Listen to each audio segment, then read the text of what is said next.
नमस्कार मंडळी. तर आम्ही बर्फ पडणाऱ्या ठिकाणी फिरायला गेलो, तर तिकडच्या सगळ्याच लाकडाच्या गोष्टी बघून आम्हाला आश्चर्यच वाटलं. तर इकडे जवळ सगळ्याच गोष्टी आम्हाला लाकडीच दिसल्या. जसं हे लाकडाचं हॉटेल. म्हणजे आपल्याकडे जुन्या काळी लाकडाच्या फळ्यांची घरं जशी असायची ना, तशीच इकडची घरं मला वाटली. आणि सगळ्यात आश्चर्य तर हे बघून वाटलं, की हा विजेचा खांब तोही लाकडाचाच बनलेला.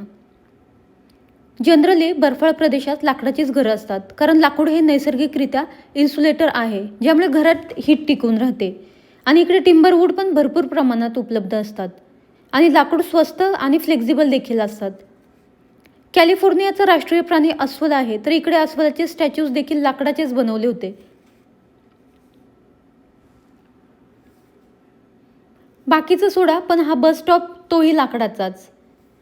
जनरली लाकडाचं वजन हे सिमेंट आणि कॉन्क्रीटपेक्षा कमी असतं, त्यामुळे लाकडांचे कन्स्ट्रक्शन सोपे आणि फास्ट देखील होते. हा लेकमधला ब्रिज तोही लाकडाचाच बनलेला.